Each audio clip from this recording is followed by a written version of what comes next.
New Thought Media Network.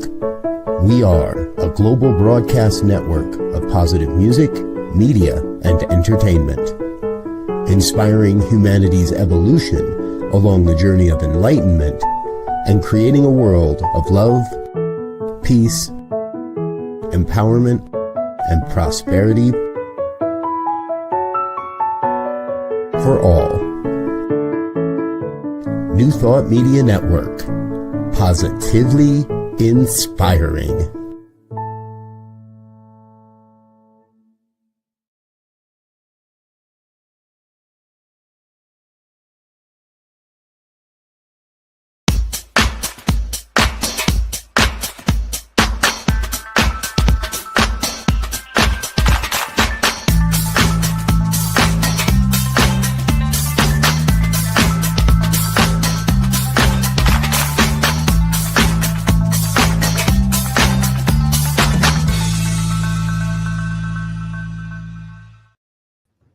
Why, hello, my lovelies. It's me, yes, me, Bonnie Gonzalez, your doula for grief.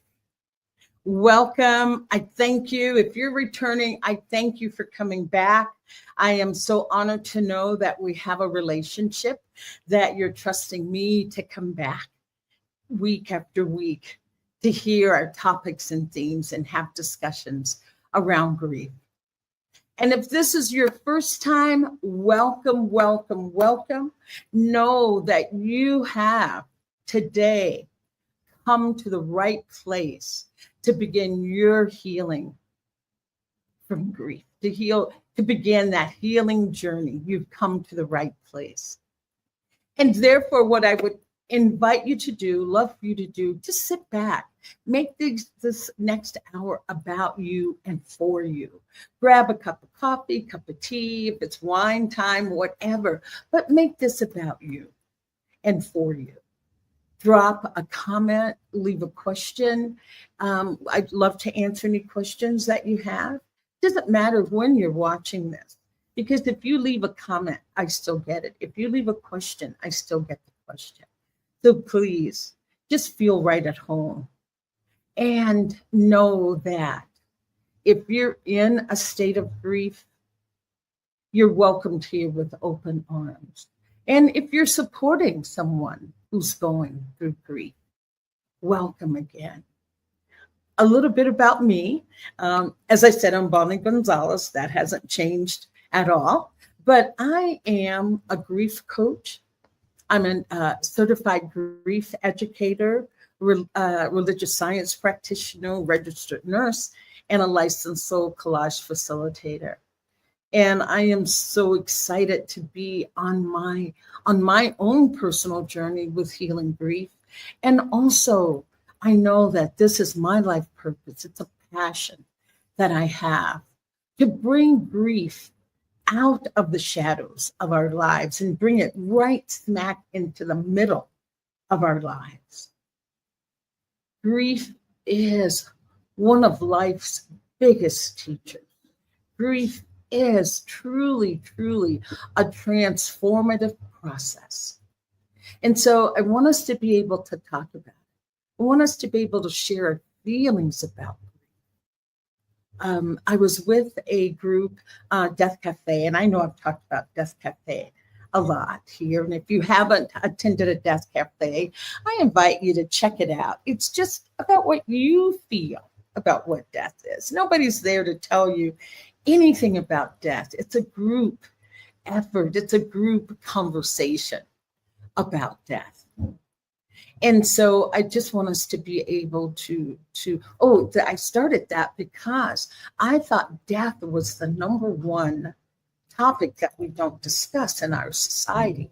But I was corrected by someone that was in the group. They said, no, grief is the number one topic, not discussed in our daily conversations or just in our culture. So look at us. We're charging ahead. We're the pioneers. And so I just want to remind you about loss and grief. Loss is what we experience, and then grief in turn is what we feel. And I know that so many people, the first thing they think of when they hear the word grief, someone died. Well, yes, death of a loved one is one of the biggest, as I always say, the biggest holes that will ever be blown through our heart. It is the biggest, and it is also the most transformative. But to know that, yes, loss, death is number one. But after that, we have a myriad of losses. What about, for me, a geographical move? What about the loss of a job? What about retiring from a career that you love? A loss of health? Geographical moves, if I didn't say that. Oh, there's just, divorce is another one. We suffer a myriad of losses in our lives. Therefore, in turn, it puts us into grief. And grief is the emotional response from that loss. So loss and grief, I want you to understand the difference. That loss is what we experience, and grief is then what we feel. And to know that if we can feel it, we can heal it. Because to heal it, you have to feel it. You can't heal what you can't feel. So know that if you're feeling that grief, you're right on schedule. You're right on time for the healing of it. So I just have the most beautiful, exquisite guest in the world today. And I'm so excited to have him. I know we had Kathy Rothenberger last week, which was another favorite. Please watch that because she talks about loss of health and how that can put one into grief. But before we bring our guest on, I just want to do a reading that I always feel just leads to a lot of conversation and or really meaningful conversation. And it's by Ayala Van Zandt. And it starts out with, those who don't know how to weep with their whole heart don't know how to laugh either. And that's Golda Meir. When we lose a loved one to death and a long-term relationship, it is perfectly normal to grieve. We must honor and recognize each stage of the grief and every emotion we have. There will be shock, denial, anger, confusion, fear, helplessness, numbness, and eventually acceptance. There will be a point when we do not know what to do, but we want to do something. There will be a point when we don't know what that is. But at that point, we must understand and accept that there is no death. There is not an end. There is only transformation. Our loved one now exists in a new place, a new time, a new reality, and so do we. The relationship as we knew it has been transformed from the physical to the spiritual, from marriage to separation, from loveship to friendship. It has not ended, it has changed. Therefore, when we allow ourselves to grieve, we release the negative thoughts and emotions that make it easier. It then makes it easier to accept the change. When we do not grieve, we get stuck. Grief is natural and normal, and not to be, and you just can't, you don't know what to expect. Therefore, we owe it to ourselves and to the memory of the relationship to grieve and cleanse our souls. And the affirmation that goes with that is, I will take the time to grieve and prepare myself for the change.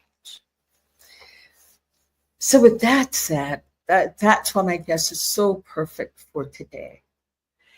Because Reverend David MacArthur is going to talk to us about using heart math to be at peace with grief. So I thank you for listening to that writing by Ayala Van Zandt. And so I don't want to waste another moment or keep you in anticipation of our beautiful guest today. And my guest is Reverend David MacArthur. So the tragic death of his wife and the amazing experience of emotional healing that followed ignited David MacArthur's passion for understanding human transformation. That path has taken him on this powerful path into the discovery of the human heart. As an attorney, his desire to help others took him into social services as well as Attorney General in New Mexico, working with the environmental and consumer issues. His recognition of the power of the spiritual took him into a spiritual study and ministry, where he worked with individuals and groups of people in personal transformation. And he did that for over 35 years. And I just think it's so beautiful that Reverend David went from being an attorney to being a minister. And so seeking the scientific principles of transformation drew him to the Institute of HeartMath. And then at HeartMath, he served on their staff for 7 years, including roles as principal speaker and trainer, as well as director of their empowerment and religious divisions. And so I'm going to stop there because his biography goes on for a long time, but I'd rather hear it from him, how he has navigated his own personal journey to grief and how that led to HeartMath. So help me in welcoming and bringing on Reverend David MacArthur. And thank you so much, David, for your yes, yes, yes. I thank you for that. And it was a yes on a short notice. So that makes it even more special. So how are you? I'm doing great, Bonnie. What a treat to be with you. Oh, This is a treat to experience you this way, and I just have such appreciation for what you were sharing with people. The power and the meaningfulness and the pain and struggle of the grief experience. Yes. And I'll be honest, David, I did not realize that you had such a personal loss. And are you comfortable with talking about that today as we lead into allowing HeartMath to be one of the tools or the big tool that we use to be at peace with our grief? Yes, Bonnie. One of the things that took place there in dealing with my wife's death. And it was a very, very sudden situation because she was murdered. And so there was, an instantaneous loss. And, I was a young man. I was about to study for the bar to enter law. So, we were just a young couple with a little baby. And I had no idea how to deal with something this impactful or profound. So the things that I then went through and learned in that experience were why years later I recognized how helpful the techniques from HeartMath were, because they followed the experience that resulted in a profound healing for me. Mm-hmm. And before we go any further, David, I do want to offer my heartfelt condolences and applaud your bravery for being able to speak with others today about that. And one thing I always ask is, what is your wife's name? What was her name? Her name was Kathy. Kathy. Yes. Yeah, so let's keep Kathy's memory alive by saying her name. So Kathy is with us as well. Yes. So you were not with HeartMath when this tragedy started, Yeah. correct? So how did you move into heart math, or what was the steps that transpired after Kathy's death? So the thing that I found was, Bonnie, the feelings Mm, were growing more and more intense after her loss.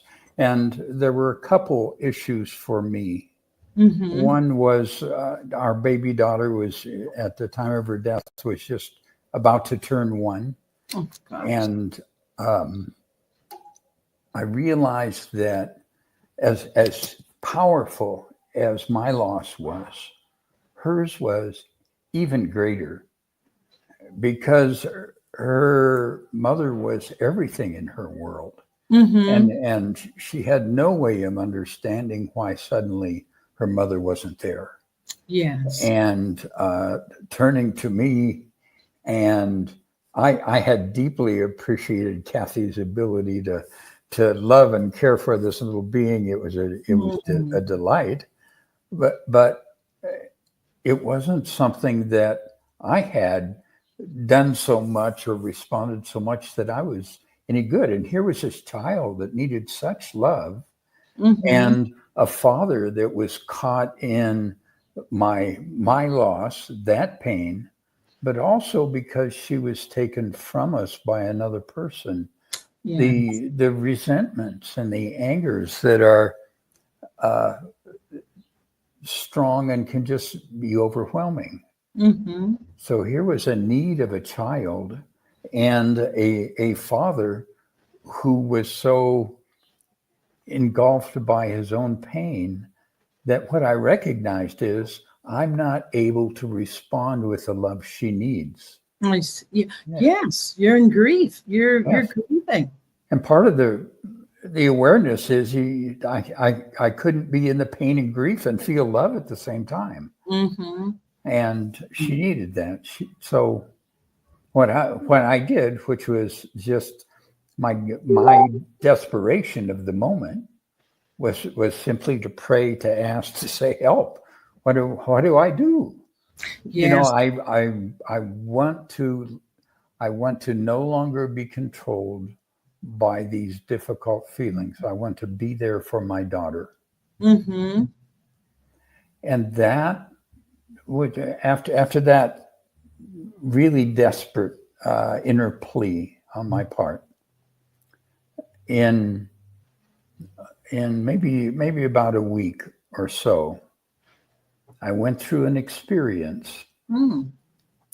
And part of that experience was I was playing with little Lisa, the baby, and we were playing on the floor, and I got up for a moment to sit on the couch, and little Lisa was just happy and giggling, and I looked, and she was going on playing, Mm-hmm. and I saw her playing with someone, and Ah. I could not see the someone, Mm. but I had seen Mm. that same beautiful playing Oh. so many times before. Mm-hmm. And I understood that however it was, she was experiencing her mother in that moment. Exactly. Kathy and Lisa were together in that moment. Yes. And so in that moment, I was overwhelmed with a feeling of love. Mm-hmm. It took me so that I lost all awareness of the room, of anything else, but this overwhelming experience of love. Mm. And it just it was more than I'm capable of describing. Or the power of love, Yes. the expansiveness of Yes, completely. Every bit of my being was filled with it, and I don't know how long that went on. Maybe 5 minutes, maybe 20 minutes. I don't know. maybe a split second, but Yes. But oh, beautiful. and then And then I was back. I was there, aware of my little daughter, and she was quiet, and I felt a very deep peace. Mm. And Bonnie, with that, as I look back, what I realize is the intensity of my grief was changed. It's not that I didn't feel loss. It's not that I didn't still miss my wife Yeah. and treasure my memories, but it no longer controlled me. Mm-hmm. And the other thing that was a part of it was the experience of what I would call forgiveness for this Oh, being who had taken her life. No, there was no longer resentment or anger. There was a peace within me, mm-hmm. Mm-hmm. and so I experienced this amazing change. Within you. And through my journey into ministry and working with people through their challenges, Mm-hmm.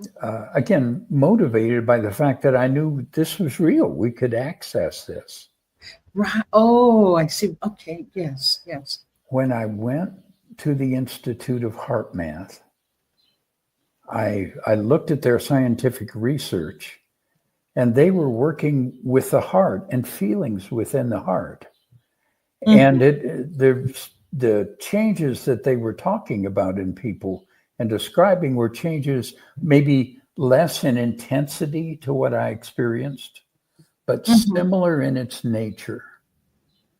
And so I began to learn more and more about their things, and realized that through the heart, this change that I had experienced, others could access intentionally, consciously, Mm-hmm. in dealing with the challenge that the overwhelming emotions and worry and anxiety can cause us.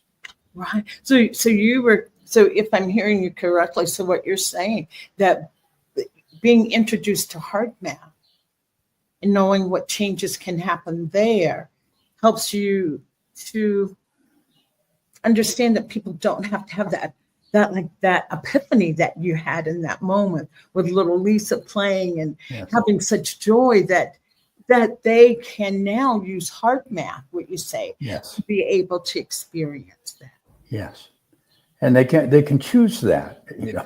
I still don't know how I stumbled into that. But when I look back, Bonnie, what I realized when I was watching little Lisa play with Kathy, my heart opened. Now, you can't be with a little baby and not feel love, not feel care. It's very natural.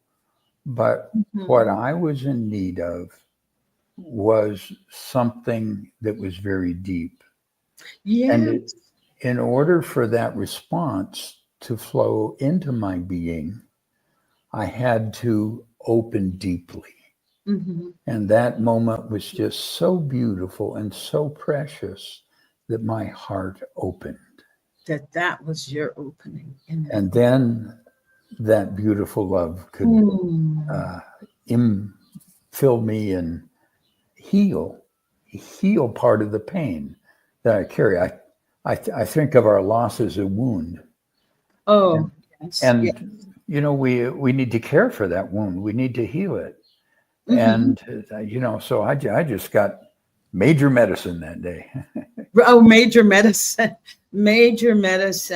Oh, that is a testimony to the statement that love is the greatest power of all. It is. Love is the greatest. That is a true testimony to that. And even with the circumstances being so horrific, Irvin David, I feel that having little Lisa was the biggest gift that could have entered your life. The day that she was born. Let's put it that way. It's really true. And one of the things, because I worked with many people, I'm aware that there are many people that are in the world I would have been without her. In other words, we're highly mental. You know, I was a lawyer. I'd done lots of education. Mm-hmm. You know, I had learned how to use my mind very well. I had no instruction on how to use my heart. And we Mm-hmm. work with the heart through our feelings. And many of us had never learned to understand our feelings, to recognize how to work with them. What was something we need to let go of, and what was something we needed to embrace. So it's a challenge. Now I'm putting it in the context of kind of males of my time and generation. Yes. Yeah. Go But ahead. Say it's it. true for a lot of us. I mean, it's women, it's men, it's young people, Yes. as well as us older folks. Yes. Yes. I was just going to say I studied to be a life coach, and they were the subject came up about emotions and feelings, and talking about people can't even name feelings. Reverend David, they gave us a long list of emotions. Yeah. I mean, that we had to have a list that we couldn't say I'm angry, I'm traumatized, I'm despondent. Yeah. I just couldn't get over that they actually passed out a list of emotions, and it was a lengthy list. But I just thought, wow, we can't access our feelings. We can't give words to them. We can't verbalize them, Mm-hmm. and that's what I love about you in Heart Math. And I don't want to give anything away because I want you to maybe give, I call it the elevator pitch for what is heart math. What is that? Am I doing calculations in my heart? Multiplication, subtraction when I think of math? So, good place to start. Let me share how those two incongruous words come together. The founder of Heart Math realized that the real power that we were working with was through the heart, and that learning to access the heart and the amazing intelligence within it was not just an arbitrary thing or a sweet thing, but that it was actually mathematical. That if you do this plus this, you get that. I see. And so it didn't come out of a religious movement or anything like that. It came out of of science recognizing if you do this and you do that, this is the result. And that change then takes us into a different state of intelligence. It takes us into a different emotional state. And we experience ourselves differently. So it's that combination of working with the heart. And so what Heart Math is that they are a research group, but they really looked at what is the core experience in human transformation, not just into well body and that kind of thing. Yes. But where people go from a level of experience into a higher level, where they go from a level of performance to a higher one, where they go from mental and emotional experiences into higher quality ones. So it's that shift that they were looking at. And they found a very interesting discovery that when you feel certain feelings that are related to the heart, let's just say love. Okay, when you feel love, the patterns of the heart change.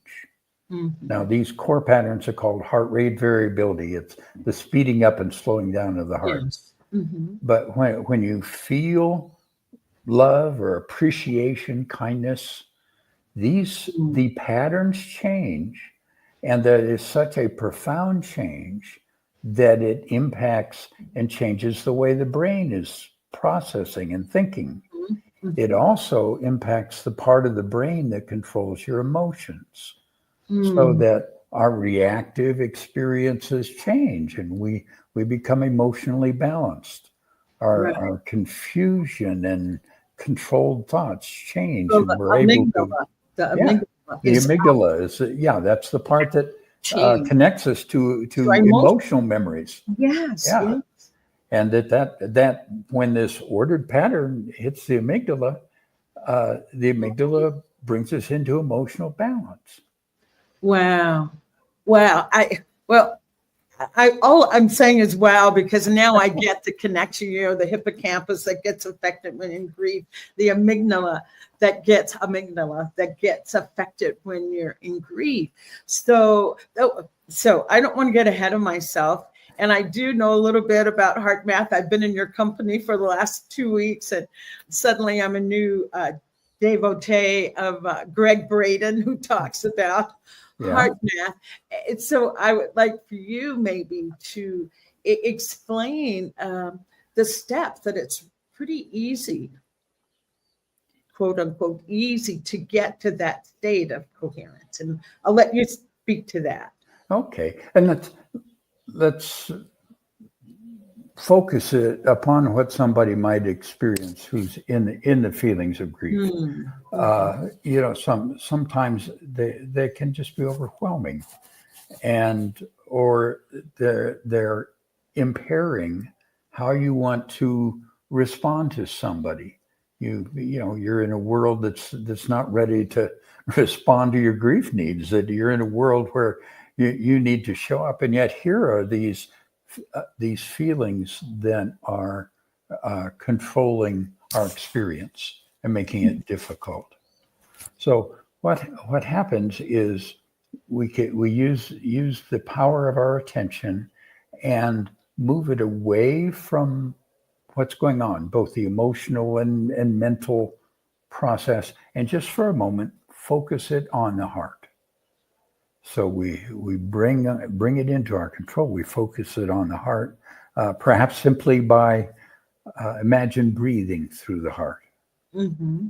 And so that simple imagining, we've now shifted our attention to the area of the heart. And then by feeling a heart feeling such as appreciation.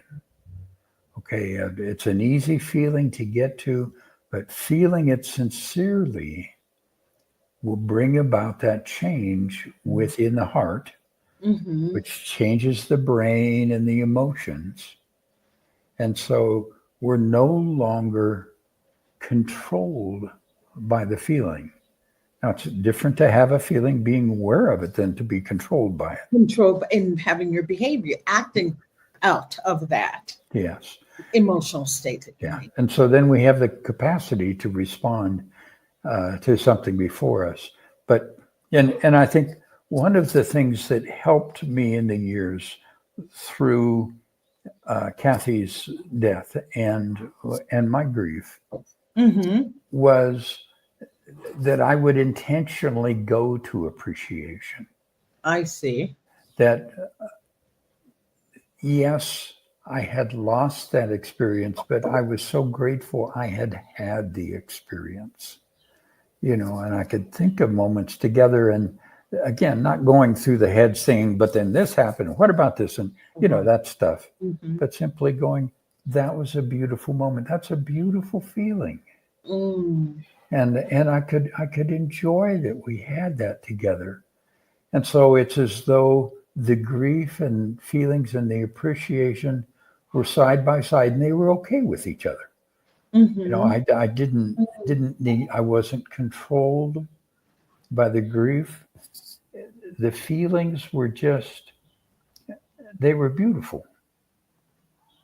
And it let me go forward treasuring the life that we had together instead of controlled by the loss of that life. So I hear you, and I can even feel into that sense of appreciation that you're talking about. And so what you say that I'm sure you've heard of that term, spiritual bypass. Have you heard that, oh yeah, just think positive. Just think positive. Keep your thoughts in the positive. And if you're going to negativity, then you're not spiritually evolved. Blah, blah, blah. So, I think of it as spiritual malpractice, actually. I love having new words in my vocabulary. Spiritual malpractice. So what do you say to those people that would say, oh, this is just spiritual bypass now? You're just focusing on that. First of all, you aren't bypassing. You're giving them permission to be there, but you're also saying you're not the only part of me. Yes. There's a whole part of me that is much more than this. Right. So you can exist, but you exist within me. You aren't all of me. So I can acknowledge the loss. That's very real. And there's pain in that. That's also real. But that is not the only reality. It is a part of the reality I'm going through. Exactly. But also the love I shared, the appreciation I shared, the wonderful moments, they are, if in a sense to me, they're more real because they were us together. Oh, that is beautifully said. That is beautifully said.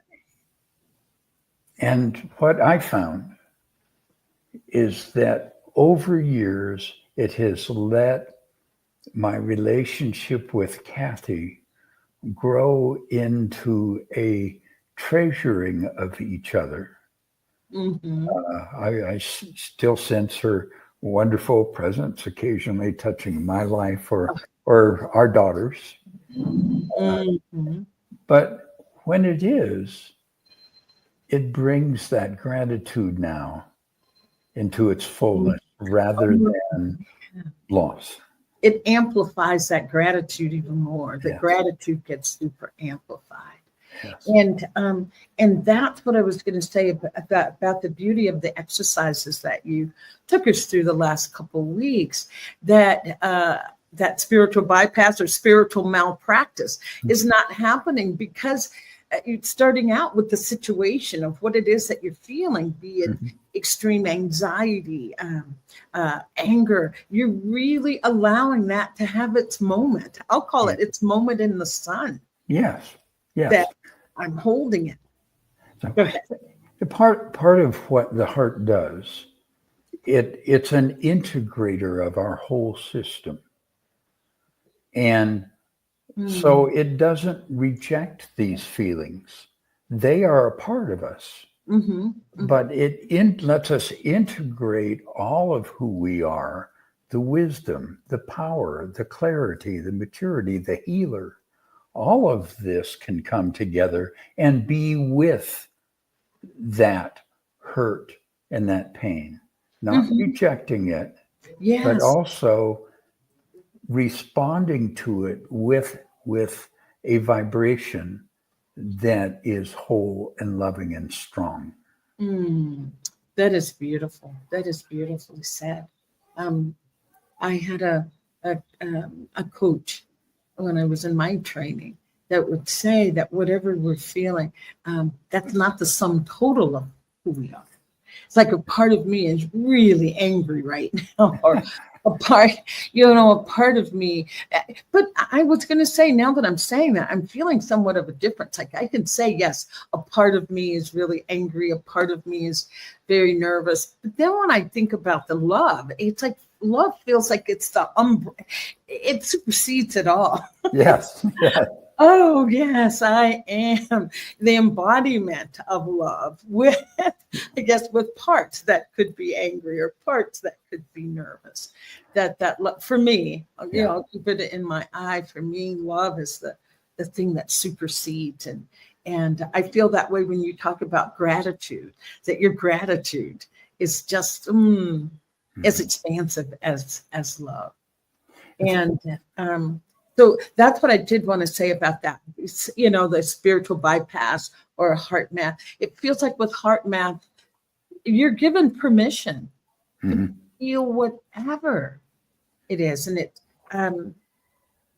for me, feeling whatever comes up, being really able, having permission for once to say yes, what I'm feeling. And there's another thing that HeartMath has measured and is now much better understood than when they first looked at it. And that is that within the heart is a unique domain of intelligence. It's like the true wisdom that we have, we access through the heart.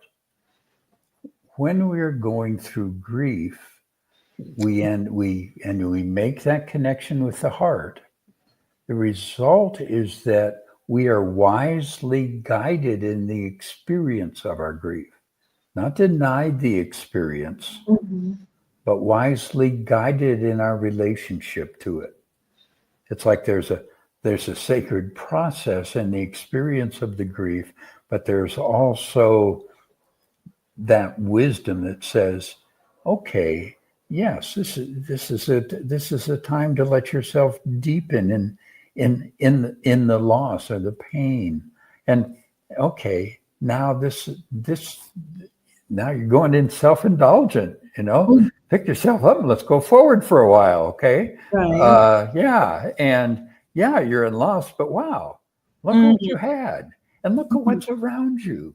The sunshine is out.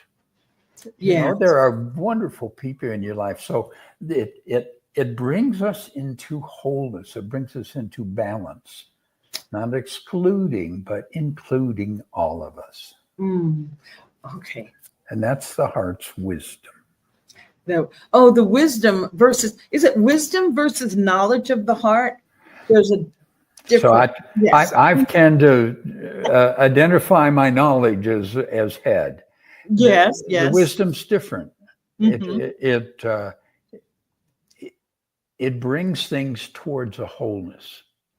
So my feelings that come from loss are integrated into all of who I am, and they aren't the only part of me, but they're a valuable part. But I get to experience them from my wholeness instead of simply by immersion into that one aspect of myself. Okay. I've got questions.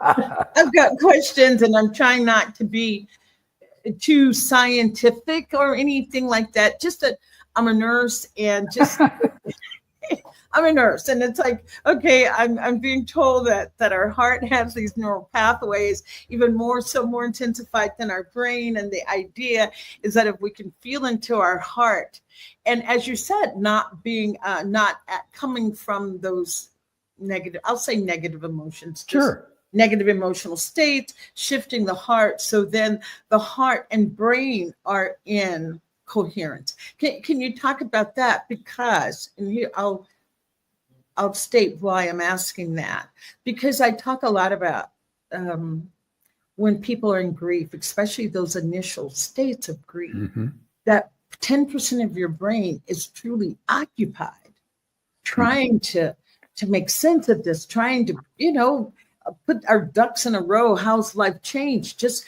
making sense of all of that.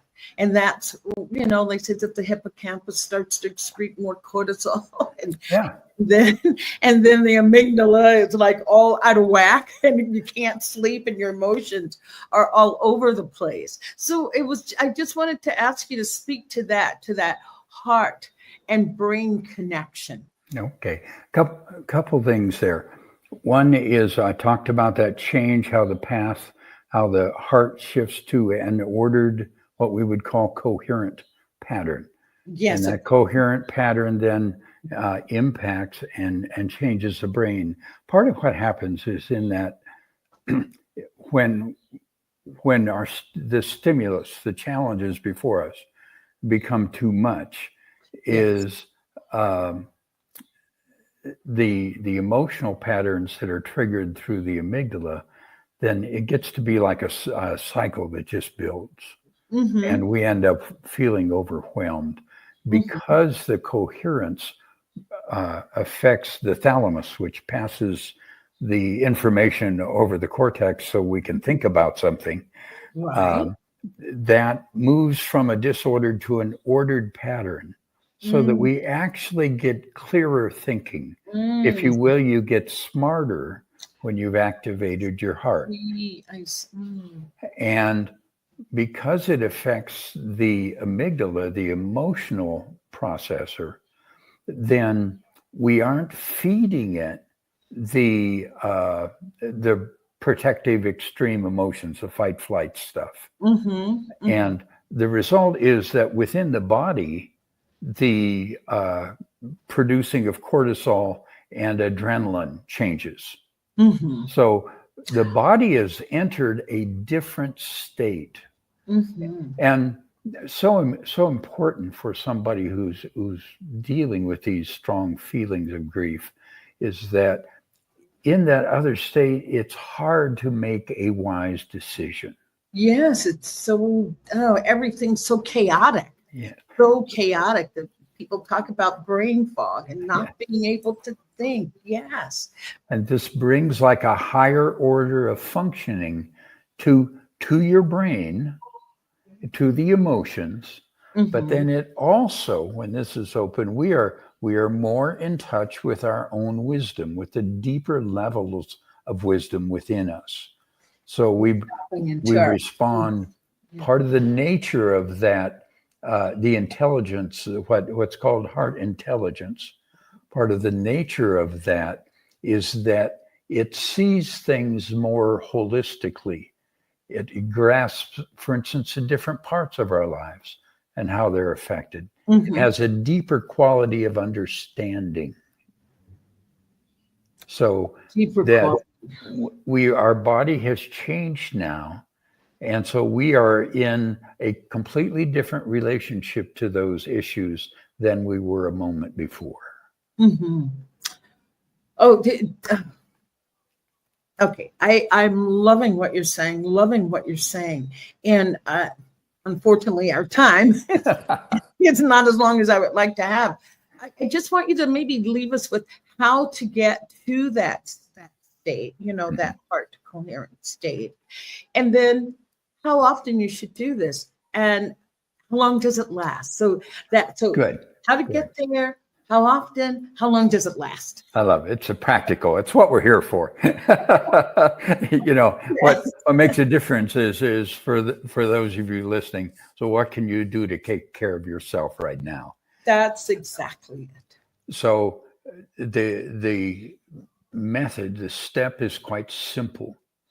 The first is to focus on your heart, and then to focus on what activates your feeling of appreciation. Now, I've talked here about, my appreciation for my wife and the wonderful person she was and the things we had. Maybe that doesn't work for you because that's too close.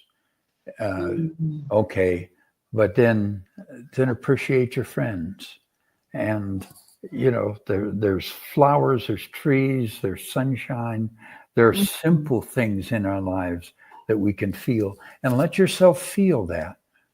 Just breathe it through your heart. Then these changes take place within the body. You'll find you're more calm and clearer. Yes. And that's, we're talking about 2 or 3 minutes. We're not talking about going off on a retreat. This is in the room where it's happening. And Reverend David, you did talk about breathing into your heart, allowing your heart to be the source of within our lungs, but our heart is what's breathing us as we're doing this beautiful appreciation work. That you're feeling the appreciation through your heart. Yes. And going to it a couple of times a day, I find there's so often when we need it, we don't do it. Exactly. But you can look back and say, all morning I've been going through this, and now it's late in the evening. Okay, but it's still there. So do it. Make that change. Give that gift to yourself. It takes care of your body. It takes care of your emotional and mental system. Mhm. And it's a wonderful thing, even though we have experienced loss and it's tragic in whatever its form. We are Yes. still valid in feeling good, in enjoying the simple pleasures that are present in life now. Right. So, how long would I do this breathing of appreciation, allowing my heart to breathe and feeling the appreciation? How long should I do this? So if when you do it for about 2 minutes, you'll feel the change. Okay. Okay, one of the great things then is as you're going along, just check. What am I feeling? Oh, I'm getting back into that anxiety. Breathe it again. And there's a wonderful thing that happens, Bonnie.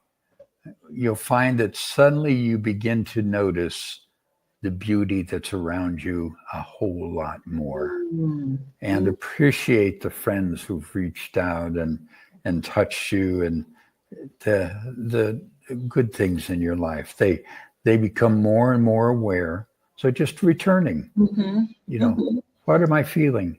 But particularly when those feelings really get anxious, it's like just your body, your being is saying, "Help me," Mhm. and you Mhm. can. Exactly. Exactly. Help me. And that is the help that it's there. Um, and I know that sit through it as long as you feel the need to. And in the workshop, there were some people that talked about doing it at night before they went to bed. Yes. And then you talked about doing it in the middle of the night when you wake up for the 3 a.m. or the 4 a.m. God has a message for you call. And in my own loss through Cassie's death, I found nighttime was the most difficult. Yes. So when you wake up and those feelings begin to overwhelm, it's a wonderful time. All's quiet. It's easier to focus, to really pick out that feeling of appreciation and let yourself just breathe it. Just breathe Mm-hmm. it, feel it. Mm-hmm. Give yourself the gift of feeling good for that moment and Mm-hmm. then another moment. And Mm-hmm. then it's a lot easier to simply let go and Yeah, rest again. that's beautiful. That's beautiful. Mm. I think it was a Thich Nhat Hanh quote that talked about telling ourselves, I care about your suffering. I care about the suffering. And if you care, then that allows you to do the heart math of breathing, allowing your heart to breathe in, appreciate. Yes. Care is just like that feeling of appreciation, feeling Yes. that care and that care for yourself. You know, That's, I love it. Sometimes you just need to give yourself a hug and I'll suddenly, do that whoa, right. I'm feeling loved. It's okay. Yes, yes, I care about you. I Yeah. care about you. I care about your suffering. Oh, I think that's just so beautiful. And it's such a tool, Reverend David. That's right. It's so easy. It's just so easy. Sometimes it's the easy things that elude us. If somebody says, run fast and then stop and breathe heavy for 5 seconds and then run again, you're more inclined to go, okay, well, but something this simple, it's like, wow, didn't know that feeling good and feeling self-love could be so easy, that's so easily attainable right within reach Right within. without having to do any more. And I just thank you for the work that you're doing and how you're sharing it now in this in this beautiful stage of your life where you're just giving of this valuable information that will touch many. And a heart math is new. Tell me how long it's been around. I mean, it's pretty much a new study. Oh, You say the 90s? Was it the 90s? I discovered heart math. It's probably about 30 years ago. It No. was just starting. They were just getting their research out. They were beginning to learn, Oh, and years, really? and then it's quite a while until it could begin to have an impact. And now they've got enough research that because transforming from our anxiety and our worry to states of wisdom and peace is so, it doesn't matter what you're doing, it's helpful. So it's in business, it's in the medical institutions, it's for children and education. It's being taught in many, many fields that are helping a lot of people all around the world. So it's exactly. Even in businesses, I know businesses. Yes. I know someone that does. That's their job, going and teaching heart math to I'll just say corporate America, all over the world, not just corporate America, but internationally. And so I feel that we are on this, the cutting edge of it, the precipice, that's what you want to call it, of it really taking root. And I think I became aware of heart math maybe 10 years ago. And at that time it was like, what are you talking about? Yes. But now it's like, I think people listen, and they listen with interest and with the curiosity of, wow, maybe there's a truth here. Maybe there's a truth. It's been so helpful to many people that it comes out of science, not just, ideas and philosophies, but really we measure the difference. This is very real. And here's how to do it more quickly. Here's what makes it go deeper. All that's measured. So we know, yes, it's effective, and I don't have to believe anything. I test it myself. It works or it doesn't, Well, I just want to say that we've tried anxiety and overwhelm. So why not? We see how far that's gotten us, right? Yes. So breathing appreciation into my heart space, or love in my heart, or kindness, or whatever that emotion that comes when I stop and allow my heart to breathe. So I think we've tried the others, and so why not give it a try? And I'll let you just have the last word here. If there's anything that you'd like to close with, anything that you're doing, teaching, being, appearing, what's on your agenda? What's on your agenda? So I'll just share. Many of the things we've been talking about are in books that I've written. My name is David MacArthur. Check on Amazon. They're there in whatever form. And they all come back to this understanding. I was going to ask Joe to show that's your book, your spiritual heart. Your spiritual heart. Yes. It's a good one to work with. Yes. Okay. Great. Any workshops, anything that you'd like to talk about? No, actually, I am in the midst of a month-long one now and thoroughly enjoying it. Oh, okay. Yes. And I'm enjoying the journey with you. And we're getting to do it together.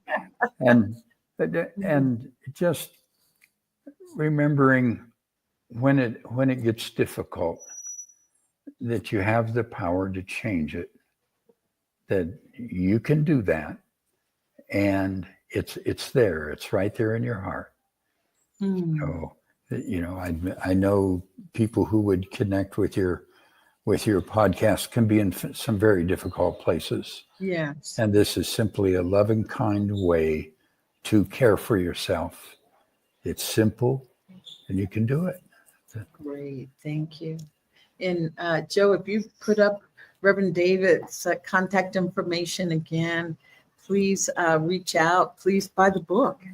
And there you go, Reverend David at accessingwisdom.com. So thank you so much. And I every week like to leave my guests with a little exercise to do. And I usually say after the show, go to the mirror, look yourself in the eye, and ask, what do I need today? And do that. And what I want to add to that today is go to that mirror and look in that mirror and allow your heart to breathe. Allow your heart to breathe. Be it love, appreciation, kindness, but allow it to breathe. So I thank you all so much. And I thank you, Reverend David, for being here. So thank you. Namaste. Until next time, I'll see you all again. Thank you.